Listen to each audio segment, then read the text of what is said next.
Bihar SIR पर इस वक्त की सबसे बड़ी खबर सामने आ रही है। सुप्रीम कोर्ट में सुनवाई हुई है और सुप्रीम कोर्ट ने आधार पर बड़ी बात कह दी है। नमस्कार, दर्श न्यूज में आपका स्वागत है। मैं हूं अनुराग। सुप्रीम कोर्ट में सुनवाई हुई है बिहार एसआईआर पर, जहां पर बवाल मचा हुआ है। कल आपने देखा कि किस तरह से विपक्ष ने बड़ा प्रदर्शन किया, संसद से लेकर चुनाव आयोग तक मार्च किया उन्होंने। हालांकि इस दौरान पुलिस से उनकी नोकझोंक हुई और इस दौरान विपक्ष के नेताओं को हिरासत में लिया गया। कल ये देखने को मिला, आज सुप्रीम कोर्ट में सुनवाई थी इस मामले पर और अब सुनवाई में बड़ी बात निकल कर सामने आई है। दरअसल आधार पर जिस तरह से सुप्रीम कोर्ट में इलेक्शन कमीशन ने अपनी दलील रखी थी कि आधार जो है वो नागरिकता का दस्तावेज प्रमाणित नहीं करता, आधार जो नागरिकता प्रमाणित करने का दस्तावेज नहीं है, तो ऐसे में सुप्रीम कोर्ट ने इलेक्शन कमीशन की इस दलील को स्वीकार किया है। बड़ी खबर आपको बता रहे हैं, आधार से निकलकर सामने आ रही है। यानी बिहार मतदाता सूची के गहन पुनरीक्षण में जिस तरह से सुप्रीम कोर्ट ने पिछले दिनों कहा था कि आधार, वोटर आईडी और राशन कार्ड पर विचार किया जाना चाहिए, और आज की सुनवाई के बाद जो बात निकलकर सामने आई है, सबसे बड़ी बात जो आधार पर सुप्रीम कोर्ट में इलेक्शन कमीशन ने अपना पक्ष रखा था और कहा था कि आधार को नागरिकता का दस्तावेज नहीं माना जा सकता है। तो सुप्रीम कोर्ट ने इलेक्शन कमीशन की बात को माना है और इस बात को स्वीकार किया है कि आधार को नागरिकता का आधार नहीं माना जा सकता है। तो बड़ी खबर आपको बता रहे हैं जो सुप्रीम कोर्ट से निकलकर सामने आई है और सुनवाई हुई है जो बिहार एसआईआर पर। अगर यूँ कहा जाए कि जिस तरह से विपक्ष विरोध कर रहा है और विपक्ष का जो कहना है कि आधार को जो है, आधार के आधार पर जो है नागरिकता जो जांच हो रही है बिहार एसआईआर के अंदर जो हो रहा था गहन पुनरीक्षण, उसको स्वीकृत किया जाए, आधार को भी दस्तावेज माना जाए, क्योंकि बिहार में ज़्यादातर लोगों के पास आधार, वोटर आईडी या फिर राशन कार्ड है।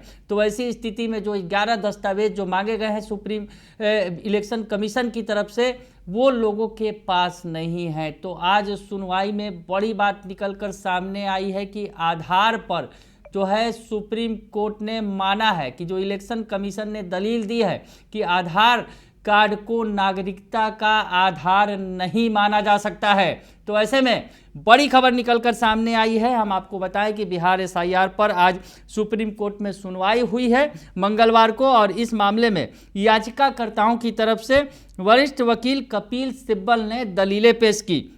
उन्होंने बताया कि एक छोटे से निर्वाचन क्षेत्र में 12 जीवित लोगों को मृत दिखा दिया गया और बूथ लेवल अफसर यानी जो बीएलओ ने काम सही तरीके से नहीं किया है। सुनवाई के दौरान कोर्ट ने पूछा कि ये लोग अदालत में क्यों नहीं हैं। इस पर सिब्बल ने कहा कि वे अदालत में मौजूद हैं और कुछ याचिकाओं में शामिल हैं। उन्होंने कहा कि पूरी प्रक्रिया सवालों के घेरे में है। तो आज जो कोर्ट में जो कुछ हुआ, जिस तरह से सवाल खड़े किए गए, और कपिल सिब्बल जो वरिष्ठ वकील हैं उन्होंने जो दलीलें पेश की याचिकाकर्ताओं की तरफ से, यानी जो विरोध कर रहे हैं इस याचिका का, उसकी तरफ से कपिल सिब्बल ने अपनी दलीलें रखी सुप्रीम कोर्ट के सामने। हम आपको बता रहे हैं बड़ी खबर इस वक्त की निकलकर सामने आई है कि आधार पर जो सुप्रीम कोर्ट में इलेक्शन कमीशन ने जो अपने पक्ष रखा था, सुप्रीम कोर्ट में जो पक्ष रखा गया कि आधार को नागरिकता का आधार नहीं माना जा सकता है, तो सुप्रीम कोर्ट ने इस बात को स्वीकार किया है कि आधार को आधार नहीं माना जा सकता है।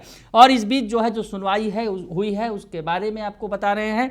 कपिल सिब्बल ने कोर्ट में कहा कि मृतक को जीवित दिखाने की जानकारी चुनाव आयोग को दी गई थी, पत्नी ने बताया और इसका वीडियो भी है। उन्होंने तर्क दिया कि मतदाता सूची के गहन पुनरीक्षण के नियमों के अनुसार सूची दोबारा तैयार होनी चाहिए, लेकिन मसौदा जारी करने से पहले न तो फॉर्म 4 घर घर भेजा गया, न दस्तावेज लिए गए। इससे नियम 10 और नियम 12 का उल्लंघन हुआ। उन्होंने यह भी कहा कि नियम 13 के तहत दी गई आपत्तियों में भी खामियां हैं।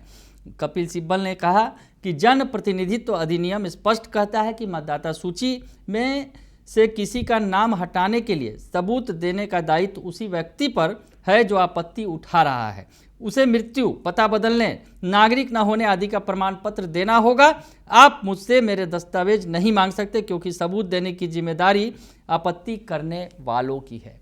तो ये बड़ी जो बात रखी गई याचिकाकर्ताओं की तरफ से, और जो आप नागरिक नहीं है ये साबित करने की जिम्मेदारी अथॉरिटी की है, सुप्रीम कोर्ट ने माना। सुप्रीम कोर्ट बेंच ने कहा कि नियम 10 प्रारूप मतदाता सूची तैयार करने के लिए है। अगर किसी का नाम शामिल नहीं किया गया है तो वह फॉर्म 6 के तहत आवेदन कर सकता है।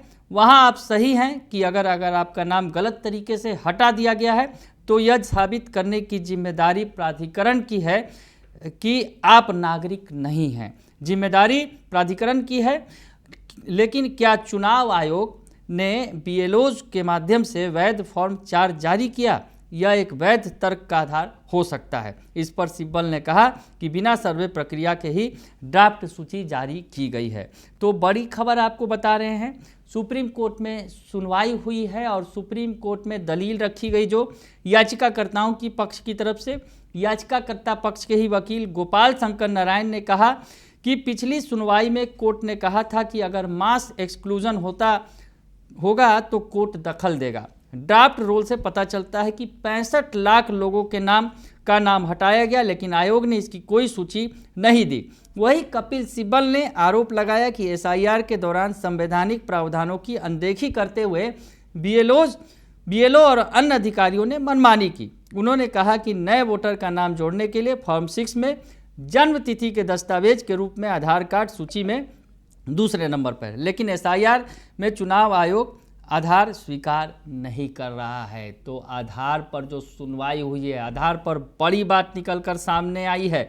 जो चुनाव आयोग के वकील ने जो बातें कही हैं, चुनाव आयोग के वकील ने जो जवाब दिया कोर्ट के अंदर, राकेश द्विवेदी ने जवाब में कहा कि यह ड्राफ्ट रोल है और जिन लोगों को आपत्ति है वे आपत्ति दर्ज कर सुधार के लिए आवेदन कर सकते हैं। ड्राफ्ट रोल में कुछ कमियां होना स्वाभाविक है, इसलिए सुधार की प्रक्रिया और अवधि तय की गई है। उन्होंने कहा कि इतने बड़े प्रोसेस में कुछ न कुछ त्रुटियां होंगी ही। और इस मामले में कोर्ट में जो जस्टिस सूर्यकांत जो सुनवाई कर रहे हैं, उन्होंने कहा, जस्टिस सूर्यकांत ने कहा कि अगर कोई जीवित व्यक्ति मृत घोषित कर दिया गया है तो उसे अदालत में लाया जाए और त्रुटि को ठीक किया जाए। इस पर सिब्बल ने कहा कि यही स्थिति लगभग हर बूथ पर है और यह संभव नहीं है कि सभी को कोर्ट में लेकर आए। सुप्रीम कोर्ट ने कपिल सिब्बल से पूछा कि क्या आप एसआईआर के अस्तित्व पर ही सवाल उठा रहे हैं या आप सिर्फ अपनाई गई प्रक्रिया को चुनौती दे रहे हैं? इस पर उन्होंने जवाब दिया कि हम कह रहे हैं कि मतदाता सूची तैयार करने के चरण में आप दस्तावेज नहीं मांग सकते हैं। तो दलीलें दी गई हैं और अब जो खबर निकलकर सामने आई है कि सुप्रीम कोर्ट में सुनवाई के दौरान सुप्रीम कोर्ट ने इलेक्शन कमीशन की दलीलों को, यानी जो चुनाव आयोग ने दलील दी है आधार को लेकर कि आधार को नागरिकता का दस्तावेज नहीं माना जा सकता है, सुप्रीम कोर्ट ने यह स्वीकार किया है। तो इस वक्त की सबसे बड़ी खबर है कि सुप्रीम कोर्ट ने इलेक्शन कमीशन की दलील को स्वीकार किया है आधार पर, और आधार पर जिस तरह से इलेक्शन कमीशन ने दलील दी है कि ये नागरिकता का दस्तावेज नहीं है, तो सुप्रीम कोर्ट ने भी इस बात को स्वीकार किया है। बने रहिए दर्श न्यूज के साथ, तमाम खबरों से आप